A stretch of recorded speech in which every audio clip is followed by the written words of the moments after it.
Countries okay. అంటే మీరిందాక చెప్పినట్టు మీకు పెరు బాగా నచ్చిందన్నారు.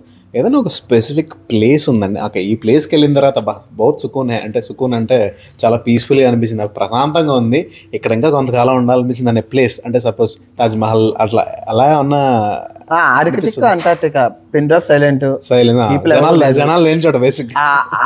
ఐస్ కరిగినప్పుడు ఆ ఐస్ మంచి సౌండ్ సూపర్. అంటే ఎవరు లేరు కదా, లెస్ పీపుల్ విజిటెడ్, కరెక్ట్. ఖర్చుతో కూడుకున్నది. యాహ్! సంవత్సరానికి 2000 మంది 3000 మంది చూసే ప్రదేశాలు, పిట్ట మనిషి కనబడరు, and high risk, weather condition, global warming, అన్నిటికీ అది నాకు ఆ 2 ప్రదేశాలు బాగా నచ్చాయి. అంటే బాగుందిరా, మళ్ళీ వెళ్ళాలి అని రిపీటెడ్ చేయాలనుకుంటే ఆర్కిటిక్, అంటార్టికా, ఉత్తర ధ్రువం దక్షిణ ధ్రువం 2 నేను ఎక్స్ప్లోర్ చేయాలి. ఐ థింక్ చాలా మంది ఆ సైలెన్స్ ఇష్టపడతారు. మీరు చెప్తుంటేనే నాకు చాలా I think it's fantastic. Music వినబడుతుంది మీకుంటే. అవును. అయితే ఇప్పుడు ఆపోజిట్ సైడ్ చూసుకుంటే కనుక ఇప్పుడు కొన్ని ప్లేసెస్ ఎలా ఉంటాయంటే చాలా వెల్కమింగ్గా ఉంటాయి. కొన్ని ప్లేసెస్ ఏమో చాలా వైలెంట్గా ఉండడం, ఇట్లా చేయడం అలా చేస్తూ ఉంటారు.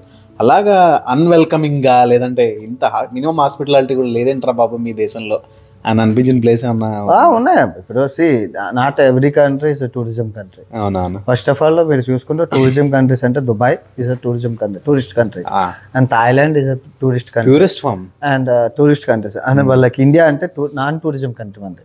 మనకి ఫెసిలిటీస్ ఉండవు, అండ్ స్కామ్లు అన్నీ మనకే ఉన్నాయి.